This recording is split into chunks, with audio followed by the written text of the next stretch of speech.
Eu sou Maria Isabel Lavorante, atual presidente da BPTGIC Capítulo Paraná, e para a discussão de hoje teremos a presença da doutora Rita Mayra Zanini, que é professora titular do Departamento de Tocoginecologia da Universidade Federal do Paraná e chefe do ambulatório de PTGI e colposcopia do HC. Boa noite, doutora Rita. Boa Como noite. palestrante, a doutora Diama Badra Vale. A doutora Diama é professora livre-docente do Departamento de Tocoginecologia da Unicamp e do seu programa de pós-graduação.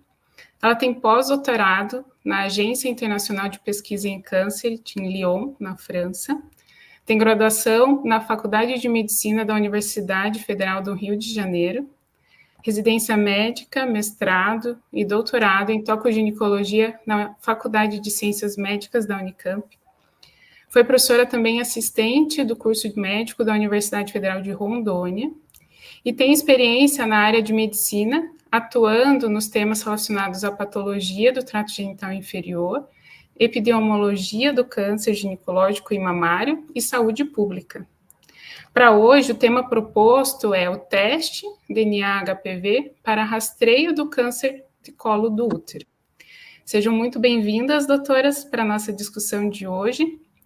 E durante a apresentação, a doutora Diama pode fazer perguntas, né? Vocês podem fazer pelo chat, e ao final nós abriremos para discussão. Doutora Rita, com você. Então, boa noite a todos, e é muito legal a gente começar, né, o nosso ciclo anual com essa palestra da Diama, né, sobre rastreio do câncer de colo uterino, com o teste HPV, né? Nós sabemos que a Diama é uma referência na área de rastreio, né? E acho que nada mais do que ela para nos dar, né, novidades a respeito disso. Então, a gente, né, o câncer...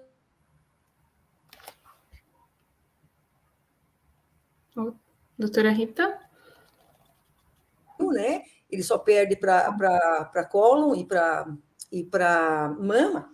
E né, o que acontece? São 17 mil casos novos por ano previstos para o triênio, né, de 2023 e 2025. E é a quarta maior causa de óbito, né, na mulher. Então, são 6.400 óbitos, né, por ano. E a gente sabe que é uma doença insidiosa. Se é uma doença insidiosa, ela pode ser rastreada, ela pode ser, né, pode ser bloqueada a história natural dela. E a gente pode fazer isso, como nós sabemos, com a vacinação, com o rastreamento, né, e com o tratamento dessas lesões precursoras, como bem preconiza a OMS, né, na estratégia para a erradicação do câncer em 2030. Então, a gente sabe que, até hoje, o rastreamento com a citologia provou ser eficaz, né, por exemplo, nos países que adotaram rastreio organizado, então, rastreio organizado super importante, e houve uma queda de até 80% dos casos. O que nós sabemos também? Que o HPV é uma causa necessária para o câncer de colo. Então, fazendo o teste do HPV, conseguindo rastrear essas mulheres que têm o teste positivo, isso já facilitaria muito, né, o rastreio dessa doença. E a gente sabe que o teste, né, ele tem uma proteção maior contra as lesões de alto grau, em 60% em relação à citologia. Então, o que nós queremos saber hoje, né, da Diama, as novidades, né, como é que é feito esse rastreio, o que é proposto nesse novo rastreio, sabendo também, né, que foi aprovada, nós temos uma portaria do Ministério da Saúde aprovando, né, mostrando que o rastreio ele será implantado no Brasil através do teste do HPV. Então, a gente tem que saber, né, como que vai funcionar tudo isso, né, vai mudar muita coisa, com certeza, e nada melhor do que a Diama para falar isso para nós. Por favor, Diana, esteja com a sua palavra. Boa noite a todos. Gostaria de agradecer enormemente o convite, é um prazer imenso ser convidada pela professora Rita, que é uma referência já tão engajada na questão do rastreamento do câncer do colo do útero há tantos anos, então me sinto muito honrada, professora Rita, pelo convite. Prazer, Maria Isabel, nós não nos conhecíamos, mas espero que a gente tenha aí momentos agradáveis aí na próxima hora. Bom, para a audiência, boa noite a todos. Então, eu sou Diana, sou professora aqui na Unicamp, tenho trabalhado já há algum tempo nas questões. Eu não sei se está aparecendo já acho que isso, pronto. Está. Obrigada, Fabrício, que está no apoio. Tenho trabalhado já há alguns anos nessa questão do rastreamento do câncer do colo do útero e também, mais recentemente, na questão do rastreamento do câncer de mama. Rita pede para a gente conversar um pouco sobre a questão mais recente, que da aprovação do teste de HPV pela Conitec como uma tecnologia nova para ser incorporada pelo SUS, que foi uma notícia agora recente, mas que nós já estávamos aguardando há muitos anos essa notícia, e nós, enquanto corpo acadêmico, professora Rita junto nisso, temos trabalhado fortemente sobre essa questão já há alguns anos. Bom, deixa eu ver aqui como é que eu passo. Eu vou começar, então, essa apresentação. Imagino que a gente deva ter uma audiência com muitos residentes especializados. Então, eu queria apresentar esse caso, que é um caso real do nosso ambulatório de patologia de trato genital inferior, colo.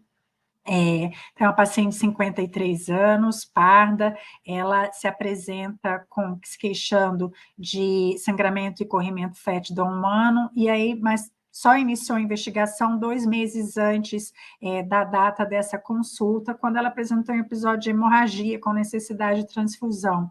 Na ocasião da admissão, ela se queixava de dor pélvica já refratária ao opioide.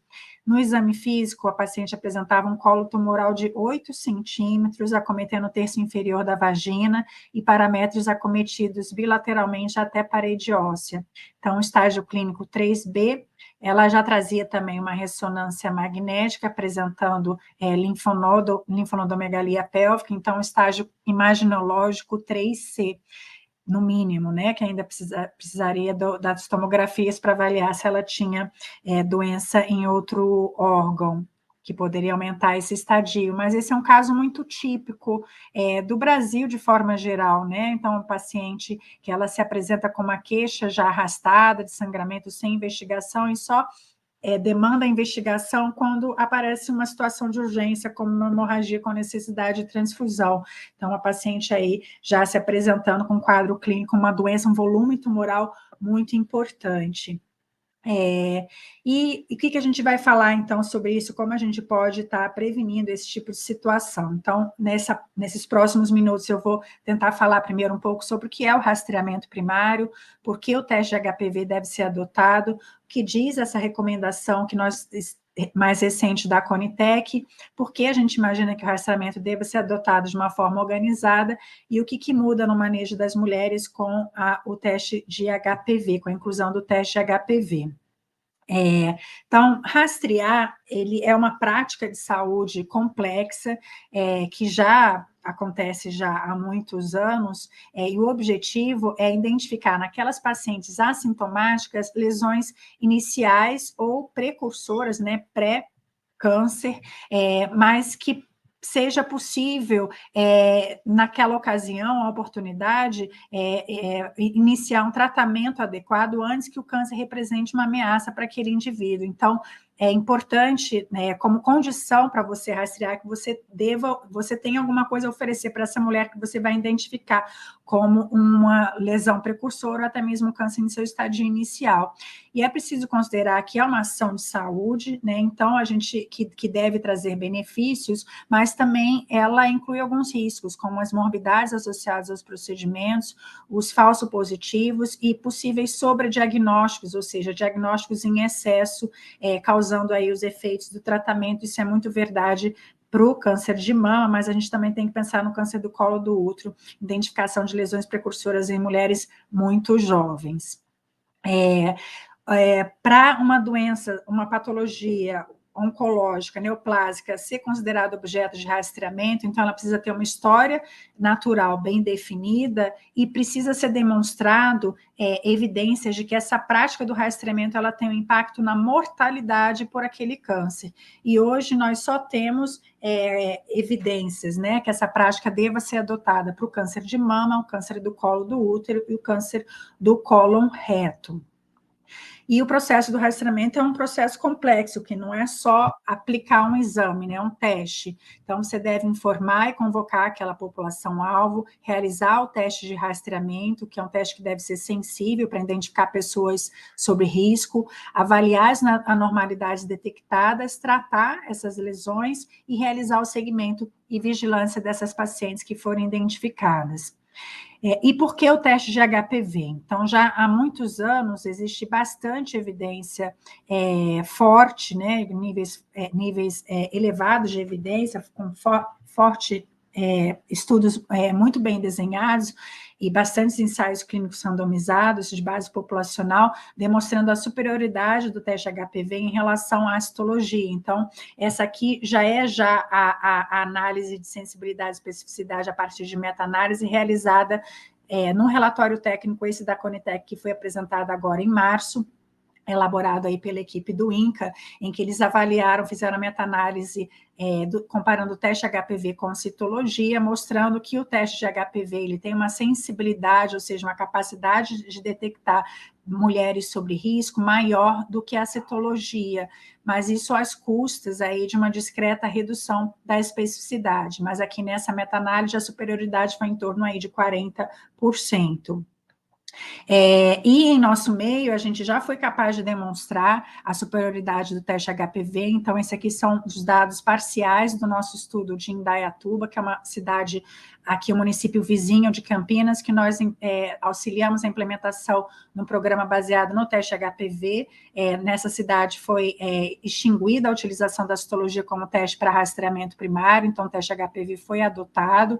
Então, as unidades básicas de saúde no SUS, todas as unidades básicas de saúde não oferecem mais citologia, apenas o teste HPV, e aí nós publicamos essa análise interina, nós já temos dados mais recentes, mas estão sob revisão numa revista, então não achei ético trazer antes da publicação, mas são dados semelhantes.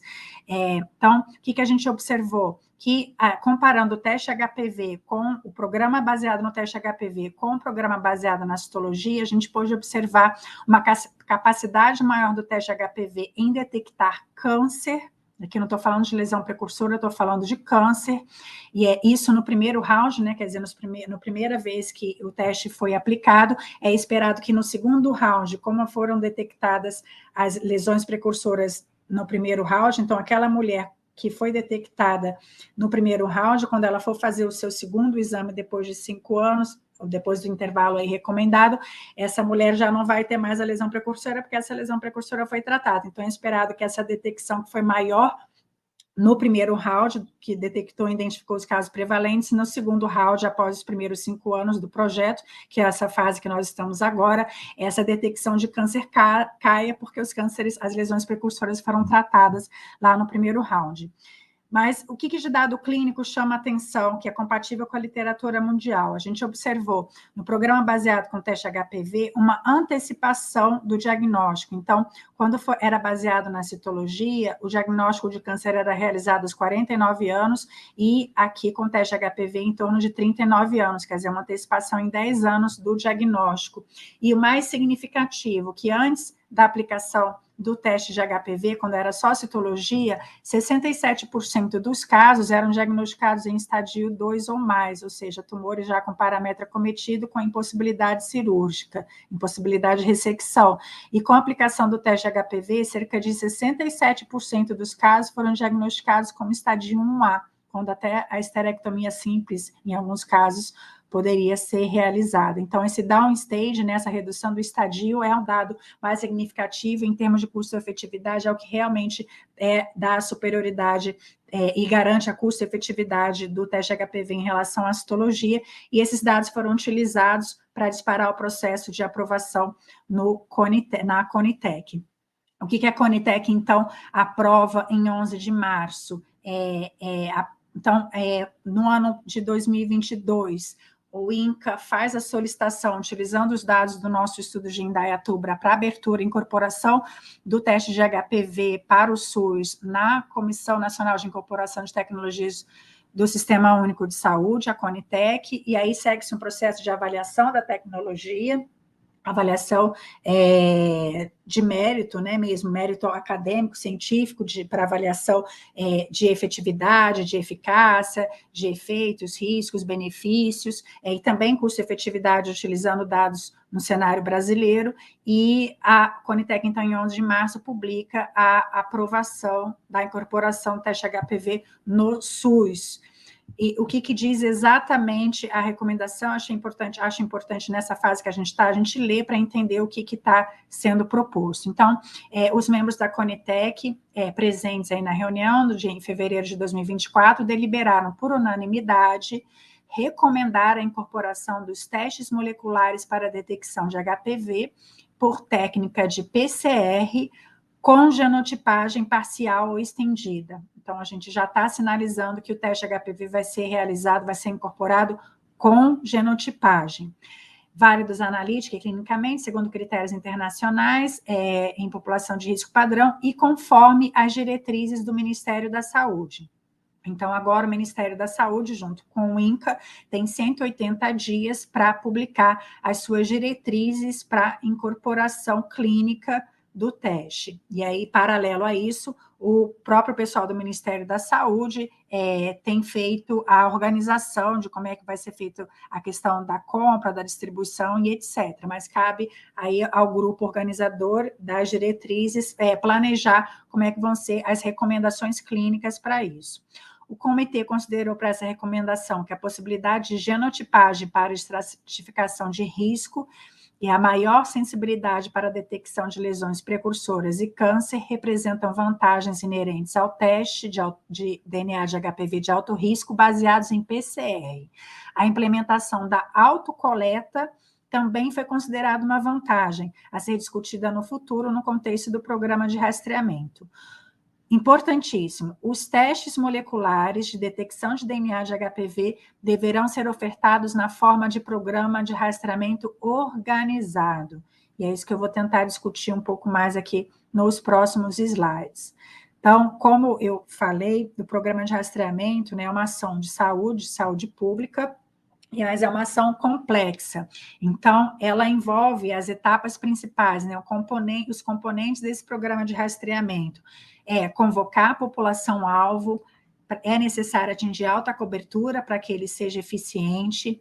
Então, essa alta cobertura ela é atingida através dessa convocação da população-alvo, que é um elemento-chave para a eficiência do programa.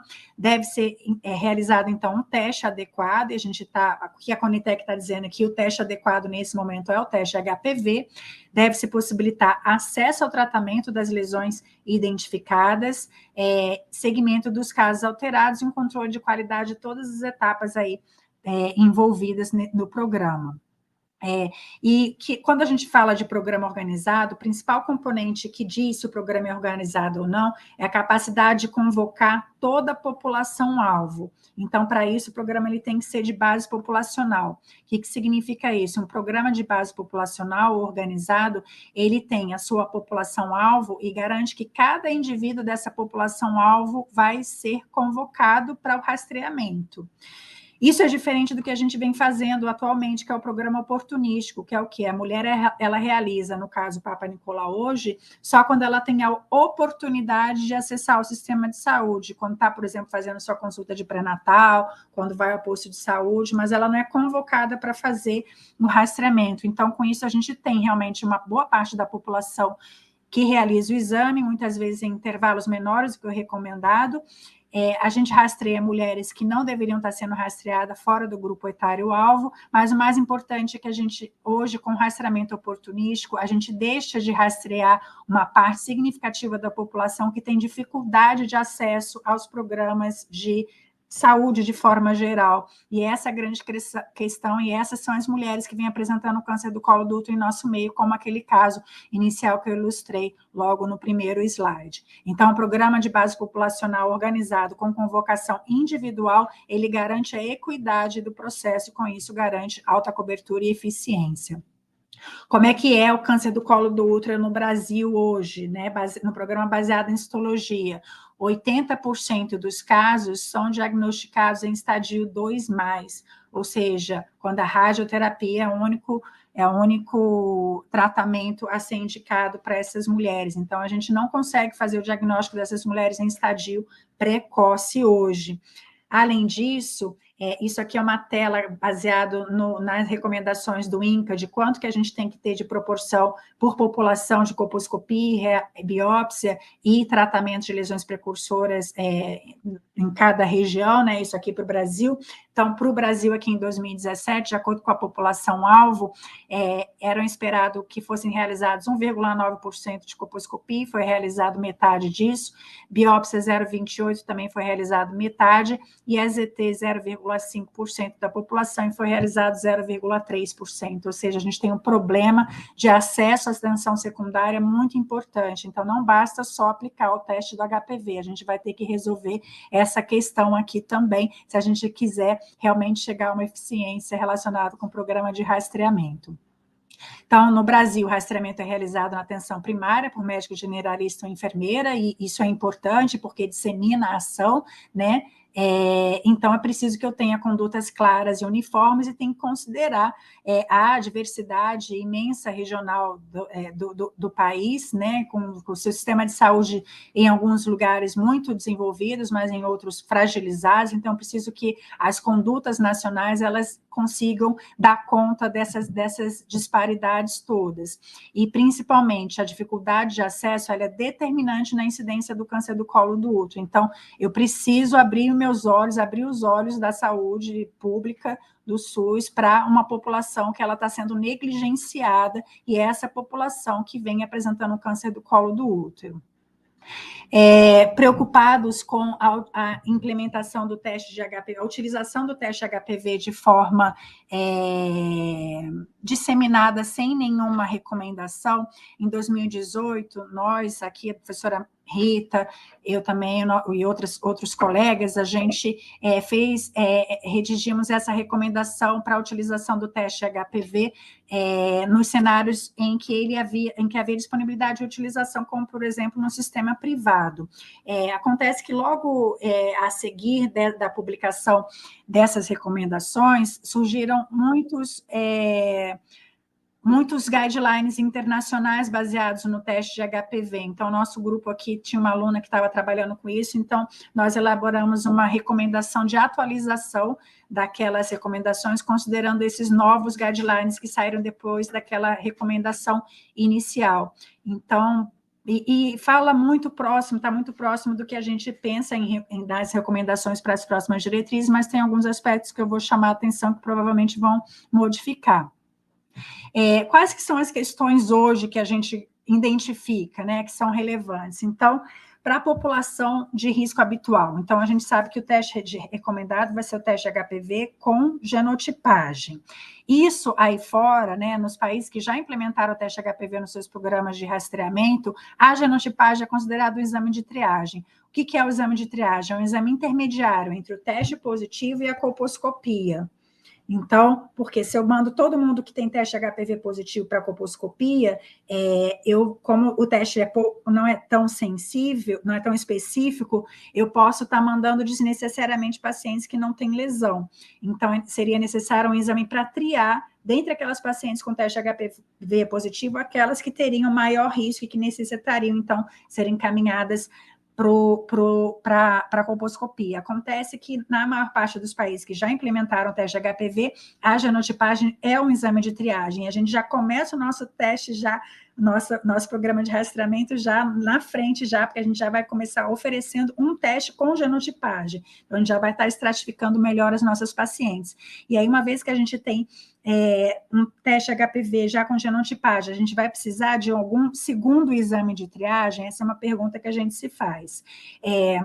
Naquelas pacientes que têm risco muito elevado, ou seja, aquelas pacientes que foram identificadas através da genotipagem HPV 16 ou 18, que a gente sabe que essas pacientes, o risco delas apresentarem lesão é muito grande. É possível indicar diretamente o tratamento e bypassar, quer dizer, não realizar a colposcopia? Por que isso? Porque eu acredito, assim, qual que é a ideia? Que lá no ambulatório da professora Rita, na Universidade Federal do Paraná, provavelmente não precisa de eu bypassar essa colposcopia, porque a atenção ela é uma atenção especializada de alta qualidade. Mas nos rincões desse país, será que a gente consegue realmente fazer com que as pacientes tenham acesso a um serviço de colposcopia? Percebam que são muitas etapas, né? Então, nesses casos de pacientes com dificuldade de acesso, será que eu já não posso estar recomendando um tratamento imediato? E aí eu tenho que pensar, inclusive, qual é o tratamento que eu estou indicando, se deve ser mesmo EZT ou se eu posso pensar em algum outro tratamento para essas pacientes que têm dificuldade de acesso. Lembrar lá daquela nossa paciente inicial, que levou 1 ano para conseguir, em Campinas, levou 1 ano para conseguir assistência, imagina aí nos rincões do nosso país. Se eu utilizar a triagem como citologia, com a citologia, essa paciente, então, que tem um teste de HPV positivo, uma citologia positiva, eu devo encaminhar direto para a colposcopia ou eu já devo encaminhar para o tratamento? Acredito que a gente vai manter a recomendação para a colposcopia, mas em algumas situações como essa que eu estou colocando, pode ser indicado já o tratamento. Nas pacientes com HPV negativo, qual o intervalo para a realização do novo teste? A gente tem se baseado aí nas recomendações de realização de novo teste há 5 anos, que é bastante seguro, mas é preciso considerar também que 10 anos, em algumas populações, especialmente pacientes mais jovens, mais idosas, mais velhas, né, com idade mais avançada, esse intervalo poderia ser estendido, mas acredito que a gente deve dar, nesse momento principalmente, condutas claras e uniformes para todo mundo. Então, acredito que a gente vai manter o rastreamento com intervalo de 5 anos. E aquelas pacientes que fizeram HPV positivo e tiverem um exame de triagem, que aí no caso a citologia negativa, qual o intervalo para a realização do novo teste? Provavelmente 1 ano, ou seja, o teste HPV vai identificar que essa paciente tem infecção, mas o exame de triagem, no caso a citologia, ela vai mostrar que ela não tem lesão, tem infecção, mas não tem lesão. Então, essa paciente, ela poderia realizar um novo teste depois de 1 ano. Então, algumas considerações aí sobre essas coisas que eu falei. Então, o exame de triagem, né, ele pode ser a citologia, pode ser a colposcopia, em algumas situações até mesmo inspeção visual com ácido acético, quando a citologia ou a colposcopia não estiver disponível, que é o que acontece na África subsaariana e Sudeste Asiático, que tem altíssimas incidências de câncer do colo do útero. Mas provavelmente a gente vai manter a triagem com citologia, a teste HPV, citologia e a seguir a colposcopia. Aqui é a recomendação da Sociedade Americana de Patologia de Trato Genital Inferior e Colposcopia, que admite, em algumas situações, o tratamento imediato, bypassando a necessidade de realização de biópsia. Por exemplo, aquelas pacientes com HPV 16 positivo, isso os americanos, hein? Pacientes com HPV 16 positivo e citologia positiva para HICIL, o tratamento imediato ele já estaria indicado sem a necessidade da realização da colposcopia. Então, é importante trazer essas questões para mostrar que o mundo já está pensando sobre isso, porque reconhece que o rastreamento do câncer do colo do útero é feito em múltiplas etapas e isso dificulta o acesso das pacientes. E que a Organização Mundial da Saúde recomenda. Então, em algumas situações é possível, então, considerar o rastreamento e tratamento imediato, especialmente naquelas regiões que têm dificuldade de acesso. Então, como seria isso? HPV negativo, rastreia novamente em 5 anos, HPV positivo, mesmo sem citologia, colposcopia, você pode indicar o tratamento imediato. Inclusive, se essa paciente ela for elegível para tratamento destrutivo, ou seja, crioterapia ou termocoagulação, essa paciente poderia, então, realizar o tratamento destrutivo. O que são os critérios de elegibilidade para esses casos? Pacientes com zona de transformação do tipo 1, ou seja, JEC totalmente visível, esse é o principal critério. Então, nessas pacientes, o tratamento destrutivo poderia ser realizado. Pensem assim, fechem os olhos e pensem na paciente indígena lá no interior, lá de Roraima, sem dificuldade de acesso, que a gente consegue fazer um teste de HPV nela positivo, eu posso ir lá com meu balãozinho de nitrogênio líquido e fazer um tratamento destrutivo nela. E com isso, se ela tiver uma zona de transformação totalmente visível, com isso eu vou estar evitando de forma mais eficiente um câncer do colo do útero nessa população que tem taxas elevadíssimas de câncer do colo do útero. Mas na situação comum, né, o que a OMS recomenda, e provavelmente a gente não vai fugir muito desse algoritmo na nossa diretriz. Então, teste de DNA HPV negativo, rastrear novamente em 5 anos, teste de HPV positivo, com genotipagem. Se for teste HPV 16 ou 18, é possível considerar tratamento imediato, mas a citologia também pode ser realizada. Teste de DNA HPV positivo, não a 16 e 18, triagem com... Desculpa, deixa eu mostrar aqui a próxima tela. Triagem com citologia. E aí que eu acho que vai ser provavelmente que a gente vai recomendar, porque a citologia a gente já realiza já em nosso meio. Então, triagem com citologia. Se a citologia for negativa, repetir o teste de HPV. Aqui está colocando em 2 anos a OMS, mas acho que provavelmente a gente vai acabar recomendando 1 ano nas diretrizes. Qualquer resultado de citologia positiva, encaminhar essa paciente para colposcopia e o manejo dependendo da colposcopia. Então, vamos rememorar aqui. Teste DNA HPV negativo, rastreia novamente daqui a 5 anos, com segurança. Teste DNA HPV positivo, triagem com citologia.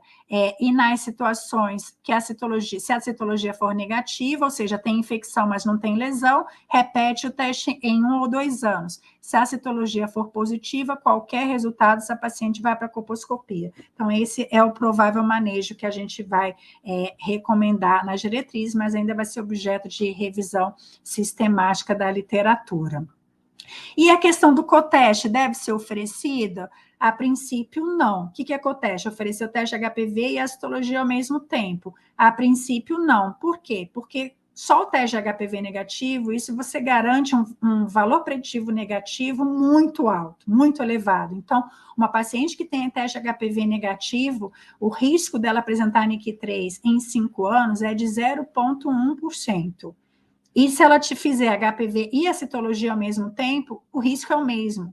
Quer dizer, você não reduz, não melhora a eficácia daquela prática, né? Você não acrescenta benefício clínico para a paciente, mas a um custo muito significativo. Então, nenhum guideline, exceto dos Estados Unidos, hoje, somente os Estados Unidos que está oferecendo coteste. Todos os outros guidelines de todos os outros países que implementaram o teste de HPV oferecem teste de HPV primeiro e a citologia só é realizada nos casos positivos para o teste de HPV. A questão das mulheres de 25 a 29 anos, existe um questionamento aí se a gente deve ou não recomendar o teste HPV ou se deve manter a citologia nesse grupo. Eu vou passar, porque a gente já está com o tempo estourado, mas qual que é essa discussão? Qual que é o objeto dessa discussão? Essas pacientes de 25 a 29 anos, elas têm muita infecção pelo HPV, então se eu mandar todo mundo para a colposcopia, eu vou estar fazendo super diagnóstico, sobrediagnóstico em muita gente. Então, nessas pacientes, a genotipagem ela é essencial, e aí a gente já sai lá na frente, porque o nosso teste de HPV que vai ser incorporado é o teste com genotipagem. Uma outra coisa, um outro argumento também que a gente tem utilizado bastante para recomendar o rastreamento com o teste de HPV dessa população, é porque se eu manter a citologia para essa população de 25 a 29 anos e oferecer o teste de HPV a partir de 30 anos, eu vou precisar oferecer as duas tecnologias ao mesmo tempo. Então, imagina lá na unidade básica de saúde, eu tendo citologia e teste HPV para oferecer. Então, isso provavelmente vai gerar uma má utilização das duas tecnologias. E foi isso que a gente fez em Indaiatuba. A gente retirou a citologia da unidade básica de saúde e manteve só o teste HPV para evitar essa má utilização. E a gente chegou a bons resultados com isso através da genotipagem. Então, qual que é o problema? A gente está falando de uma doença intraepitelial, ou seja, uma doença microscópica, que tem altíssimo potencial de regressão em mulheres muito jovens. O sobrediagnóstico ele pode causar morbidade significativa, que é o trabalho de parto prematuro, em mulheres muito jovens. Então, a morbidade associada com o tratamento excessivo, ela é tão mais relevante do que a doença. Lembrar que o trabalho de parto prematuro é um problema de saúde pública mais relevante do que câncer do colo do útero, então a gente tem que ter cuidado com essa população, quando for abordar essa população. E, para terminar, outras questões que a gente ainda não tem definido, mas que vão ser objeto aí de avaliação do teste das diretrizes. O teste HPV deve ser oferecido para as meninas abaixo de 25 anos. Eu tenho certeza que essa recomendação não vai aparecer, porque não existe dado nenhum há muitos anos que essa questão já está estabelecida. Mas as mulheres acima de 64 anos, acho que a gente vai ter talvez alguma evidência, pelo menos até 69 anos. A convocação individual deve ser realizada versus a oportunística, como a gente tem feito até hoje. Acho que esse é o ponto central para organizar o rastreamento. Então, isso deve ser uma questão muito importante nas novas diretrizes. E as outras mulheres vacinadas, provavelmente não vai mudar. Mas as mulheres imunossuprimidas talvez tenham um manejo diferente, a idade de início também pode ser que seja diferente. Mas a gente tem que pensar também que a gente tem que considerar outras populações que a gente vai ter que avaliar, que a gente não avaliou nas outras diretrizes. Por exemplo, mulheres indígenas, mulheres com deficiência, mulheres isoladas geograficamente, mulheres em situação de rua, pessoas com útero LGBTQIA+, e outras. Essas pacientes devem ter estratégia de rastreamento deficiente, então a gente vai ter que pensar sobre isso com carinho. Bom, eu não vou me alongar mais, também acabou aqui os slides, mas agradeço muito a atenção de vocês, estou disponível aí para a gente conversar um pouco mais para as questões que apareceram.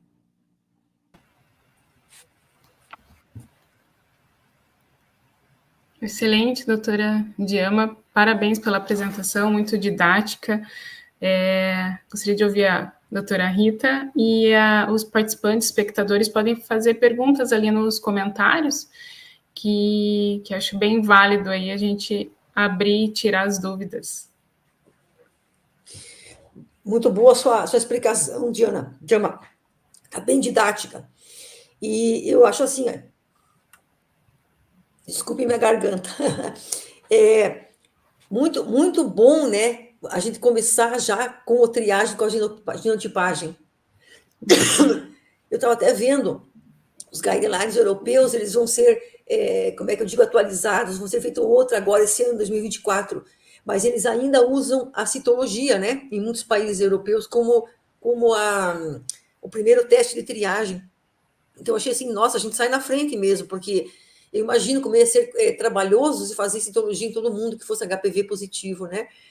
E, sei lá, não é a pergunta minha, né, mas uma angústia que eu tenho, assim, como que nós vamos poder implementar tudo isso no SUS, né? Porque, você veja, lá no serviço, a gente recebe meninas de 14 anos, de 15 anos, com alteração na citologia. E o pessoal está coletando citologia na UBS e mandando para nós.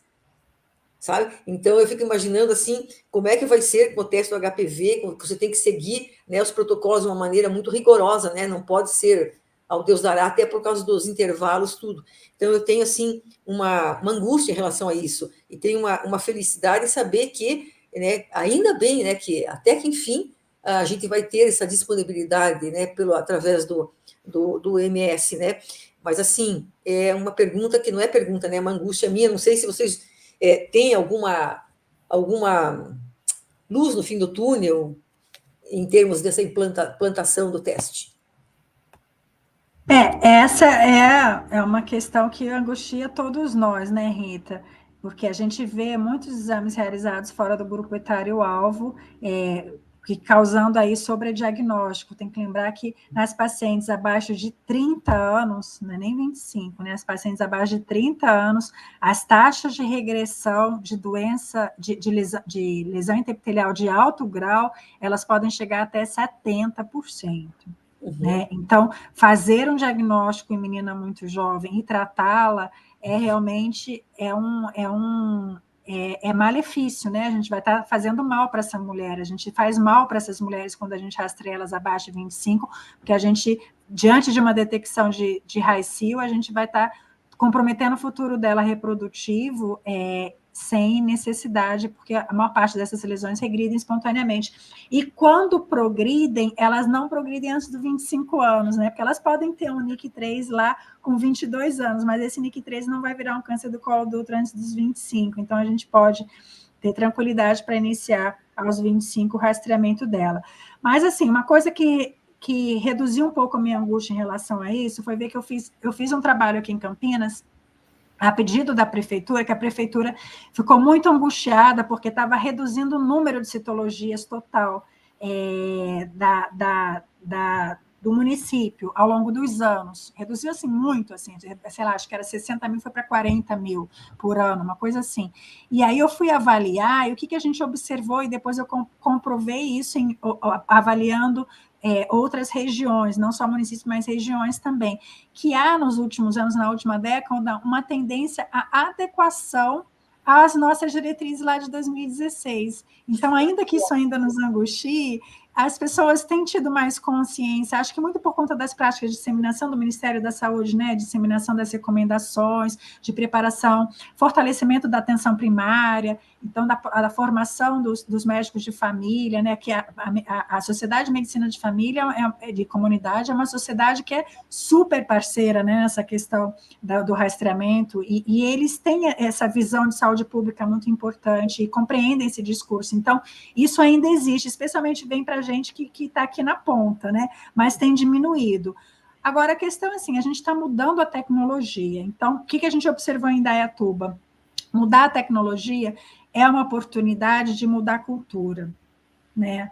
Então, assim, é uma oportunidade de mostrar, a partir de uma nova tecnologia, que as coisas podem ser feitas diferentes, porque o Zeferino fala muito isso, né? O Zeferino é um professor titular assim, aqui em Campinas com a professora Rita, que são colegas já de décadas aí trabalhando juntos. O professor Zeferino, ele fala muito isso. Eu recomendei fazer Papa Nicolau anual em mulheres abaixo de 25 anos, há 30 anos atrás. Agora eu tenho que ir lá e dizer que não é assim mais, porque não é para ser, mas assim, é uma prática que está muito enraizada na nossa cultura, né, ginecológica, e é um desafio a gente conseguir romper com isso. E essa introdução de uma nova tecnologia, a gente observou isso em Indaiatuba, como foi a virada de chave. Agora é tudo novo, gente, vamos conversar sobre outra coisa, porque agora é tudo novo, conhecimento modifica, então essa é uma oportunidade. Agora, tem uma questão que é uma questão logística. Não pode se permitir realizar teste de HPV em paciente abaixo de 25 anos, ponto. Sim. Né? Então, assim, não pode cadastrar, entendeu? O plano de saúde, você vai lá, pede um exame que não está lá no rol de procedimentos, o plano de saúde não paga, você não faz o exame. E o SUS também tem que fazer assim, ele, né, tem que pensar, não é porque é público que não tem que pensar racionalmente, né, sobre sua distribuição de recursos. Então, quem vai tomar esse tipo de decisão são as pessoas mesmo do Ministério da Saúde, mas está caminhando nesse sentido, entendeu? De assim, não é para fazer, não vai fazer e pronto, entendeu? Se colher, o município não vai receber, ponto, entendeu? Não vai, e ponto. Por quê? Porque ele é custo efetivo? Mas por que ele é custo efetivo? Ele é custo efetivo num cenário de programa organizado, porque se for num cenário de programa oportunístico, não vai ser custo efetivo nunca, porque o teste é bem mais caro do que a realização da citologia. Sim. E minha preocupação também é a gente preparar essa população para receber um teste positivo. Como a doutora pensa em saúde pública nesse sentido de informação da população, né? Porque elas vão ficar assustadas com o teste HPV positivo. E não necessariamente elas terão lesão. Né? Então, acho que esse preparo também da população, às vezes, então, a população é leiga, né? Ela, nessa parte de saúde, como a gente orientar e acho que vai ter que ter um engajamento nisso também, né?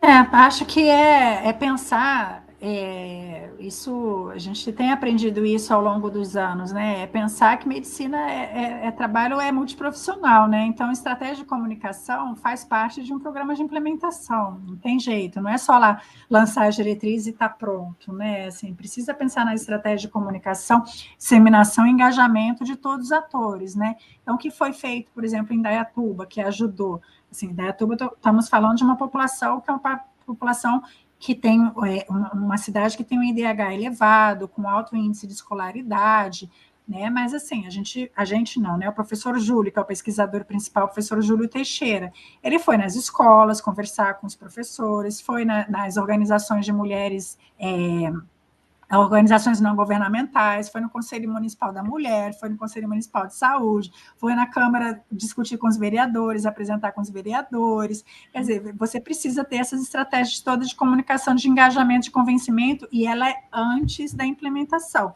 Quer dizer, esses parceiros, eles precisam, que são stakeholders, né, que a gente chama, eles precisam estar engajados desde o início. Então, é desejável hoje, numa visão mais moderna de elaboração de diretrizes, que essas diretrizes incluam pessoas da sociedade civil, exatamente para facilitar esse processo. Ótimo, excelente. Então, nós temos na verdade, um comentário da Vilma Brunetti, ali às 20h32, Fabrício. Esse avanço, para ser viável, vai precisar ter muito claro qual é o público-alvo, né?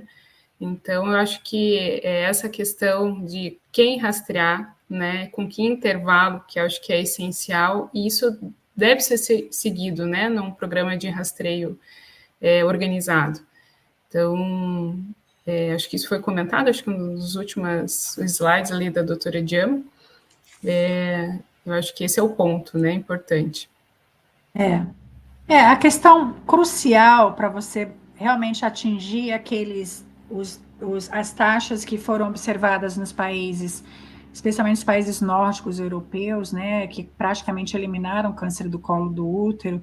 A OMS considera a eliminação quando você tem menos de 4 casos por 100 mil mulheres, né? Como é que esses países atingiram isso? Através do rastreamento organizado, mas o que é a chave? É a convocação individual. Então, não é fazer campanha, porque a gente faz campanha, eu faço, você faz, todo mundo faz, a gente faz, mas assim, fazer campanha, quem comparece são sempre as mesmas mulheres, né, que já tem prática de autocuidado. O problema é a dona Zilda, que está lá e tem 5 filhos e não consegue ter tempo para conseguir ter o menor autocuidado, e o posto de saúde está longe, quando ela chega ela não consegue marcar consulta, aí falta o profissional, ou fica sem luz naquele dia, ou tem uma enchente, e ela só consegue remarcar para... Quer dizer, são tantas questões que a gente, no nosso mundinho, né, a gente não consegue pensar, e isso dificulta muito o acesso das pessoas, né? E aí você gera várias inequidades no atendimento. E a convocação individual, ela, através da busca ativa, especialmente dessa população que tem mais dificuldade de acesso, ela é essencial. Como a gente vai fazer isso? Esse é um desafio, porque ninguém tentou isso num país como o Brasil, que não tem um sistema de saúde, tem um sistema de saúde bastante capilarizado, mas que tem muitas deficiências, principalmente em termos de financiamento, né? Então, os agentes comunitários de saúde poderiam estar fazendo essa questão? Poderiam, mas eles também têm que cuidar da dengue, têm que cuidar, né, da febre amarela, têm que cuidar da gravidez na adolescência, então tem várias outras ações de saúde que são necessárias e competiriam com o rastreamento do câncer do colo do útero. A vacinação, né, para o HPV, que também é muito importante. Então, como é que a gente está vendo isso, né? Eu, principalmente, que trabalhei muito com essa questão de convocação, especialmente no pós-doutorado. Acho que a gente precisa de um sistema de registro que seja centralizado, que diga para as unidades básicas de saúde quem são suas mulheres, ou os municípios, né, dependendo do tamanho, que tem unidade básica de saúde em São Paulo que tem a população adscrita do tamanho de regiões, né, de saúde em estados do norte. Então, dependendo, né, assim, você tem um sistema central de rastreamento que indica, tais mulheres da sua região, do seu município, da unidade básica de saúde, elas precisam ser convocadas. Quem são essas mulheres? Aí, como vai buscar? Talvez aí sim a gente possa descentralizar essas ações de acordo com a organização local, né? Então, assim, se for, por exemplo, numa favela, pode ser através das lideranças comunitárias, né? Das ONGs, né? Que atuam, dos centros comunitários. Se for na Avenida Paulista, vai ser diferente, mas também vai ter que convocar, né? Entendeu? Então, assim, se for lá na população indígena, a gente vai ter que pensar, vai mais fácil através da CESAI. Então, mas tem que ir, tem que chegar lá, né? Não pode fazer uma ação de saúde e ser morta lá pelos garimpeiros, né? Que é a conversa que eu tive semana passada uma conversa com uma enfermeira que é do Xingu, e ela tem tentado fazer ações lá no Yanomami e não consegue, os profissionais de saúde não conseguem chegar lá na região, entendeu? Por conta da violência. Então, como é que a gente vai pensar em fazer rastreamento de câncer do colo do útero nessa população? Então, realmente, precisa considerar vários cenários que são diversos, mas identificar quem são as mulheres que precisam ser convocadas, isso a gente pode fazer centralizadamente. Ótimo. Excelente. Tem mais uma pergunta ali da Simone Feitosa, às 20h40. Após o tratamento ablativo, qual seria o próximo exame de controle e após quanto tempo? Essa questão do tratamento ablativo é importante, porque assim, o tratamento ablativo, ele é muito bem estabelecido em muitos lugares e há bastante tempo, e existe bastante evidências de que o tratamento ablativo, ele é tão eficaz quanto o tratamento excisional, que é o que a gente faz, que é o Cone-Lip, exército da zona de transformação, com as mesmas taxas de complicação e as mesmas taxas de recidiva. Qual que é a questão? Por que a gente prefere, no Brasil, fazer a excisão? Porque a gente tem um mínimo de infraestrutura de saúde, a gente não é qualquer lugar, né? A gente tem deficiências, mas a gente é um sistema de saúde com mínimo de organização, e a excisão proporciona a possibilidade de análise histopatológica, então a gente pode identificar o carcinoma oculto. Então, podendo realizar a excisão, melhor. O problema é que não é assim em todos os lugares, né? Por exemplo, na região norte, que as pacientes às vezes levam meses para conseguir a assistência, fazer uma colposcopia, quanto mais tem que se deslocar para um município que tenha CAF para poder realizar o tratamento de uma lesão precursora. Às vezes leva 9 meses para conseguir acesso ao tratamento, eu morei em Porto Velho, né? Tinha paciente que chegava para mim que levava 2 semanas viajando de barco para poder fazer uma consulta, né, com um especialista. Então, e tem que pensar também que as mulheres indígenas, elas não vai sozinha, né? Vai a família toda. Então, a família que você está expondo a um monte de outros riscos, a violência, desaculturação, não sei se é essa palavra que usa, um monte de outras questões, né, de saúde nesse processo de deslocamento. Então, em algumas situações, é possível, sim, pensar no tratamento destrutivo sem prejuízo em relação à eficácia, mas se eu tenho disponível, é melhor fazer o tratamento excisional. E como é que é feito o segmento dessas pacientes? Da mesma forma com o tratamento excisional. Qual que é a recomendação que os países que já adotaram o programa de rastreamento com teste de HPV têm feito? Teste de HPV após 1 ano do procedimento. Teste HPV, pronto. Independente se é margem positiva, margem negativa, né, do NIC2, NIC3, o teste de HPV, 1 ano depois. Negativo, tchau e benção, volta para o seu rastreio usual. Positivo, aí tem um outro tipo de manejo. Mas a conduta inicial provavelmente vai ser essa, fazer o teste de HPV com 1 ano após. Ótimo.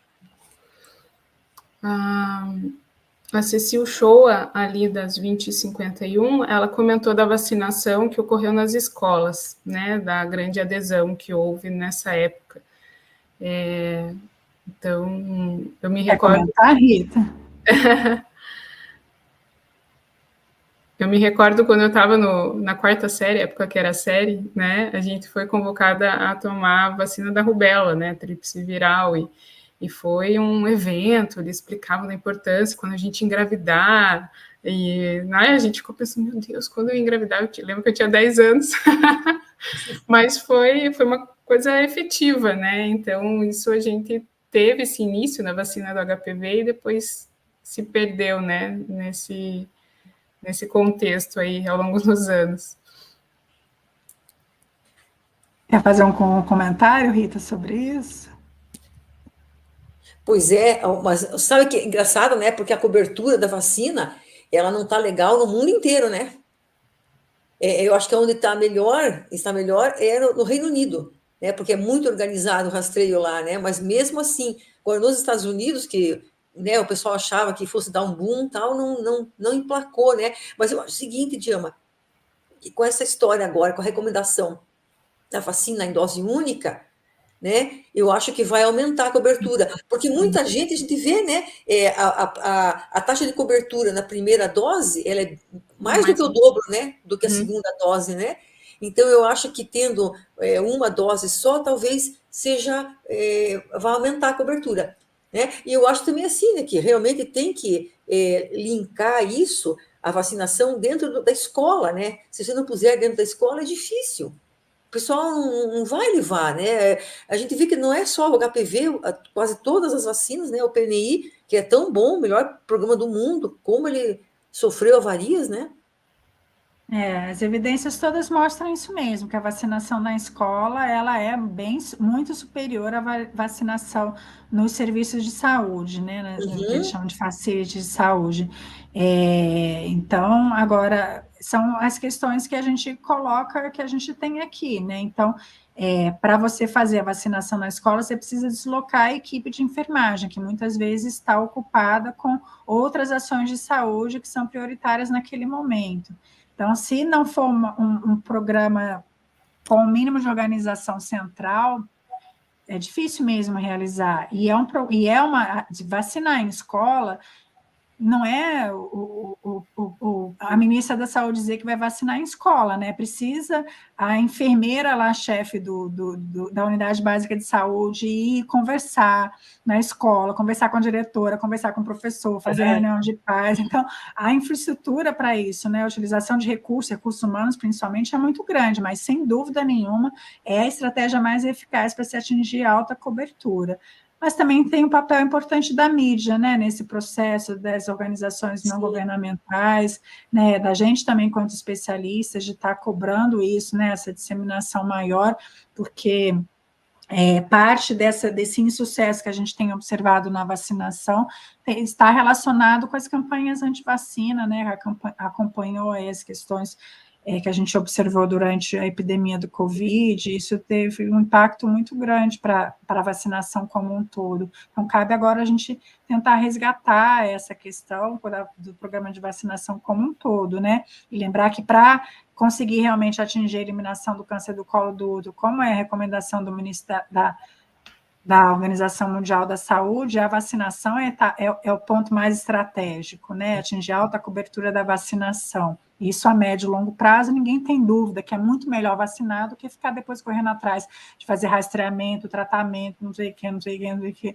Né? Tem que vacinar todo mundo. Tem até um projeto, né, que é o FASTER, que é um projeto mundial de se vacinar toda a população vulnerável até 45 anos, comprar a vacina HPV para reduzir vírus circulante, como foi, por exemplo, com a hepatite B, né? O grande esforço que teve com a hepatite B para reduzir vírus circulante acabou, entendeu? Vacina todo mundo, mas é óbvio, se necessitaria de insumos, uma grandeza que a gente mal consegue oferecer vacina para a África, quanto mais oferecer para o mundo todo.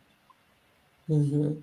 É mais um desafio, né? Nossa, existem vários desafios, e a gente fica assim, pensativa, né? Uma doença que mata tanto, que está aí, né? E pode ser prevenível de várias maneiras, e a gente está perdendo para ela ainda, né? Estamos lutando, mas ela ainda está vencendo a gente, né? Então, eu acho que muita coisa tem que ser mudada, né? A vacinação, ou mesmo o rastreio, mas eu acho que aos poucos a gente vai se adequando, né? Infelizmente, tem várias coisas contra, mas e tem esse papel, como você falou mesmo, né? A mídia deveria ser mais aliada da gente nessas questões, né? Infelizmente, às vezes não é bem assim. Queria só deixar uma mensagem, Maria Isabel, uma mensagem, acho que a gente deve estar terminando. Acho que não tem mais, teve um comentário da Vilma ali sobre a vacinação, mas a gente, né, já conversou aqui, eu acho que fica à vontade, doutora. Porque você comentou que a gente tem muito, são atividades residentes especializando também, né? Sim. E eu queria chamar a atenção, porque a gente em Indaiatuba, e na maior parte dos programas que implementaram HPV, a gente observa um aumento da necessidade de realização de colposcopia com teste HPV, porque a gente acaba, né, perdendo aí na especificidade.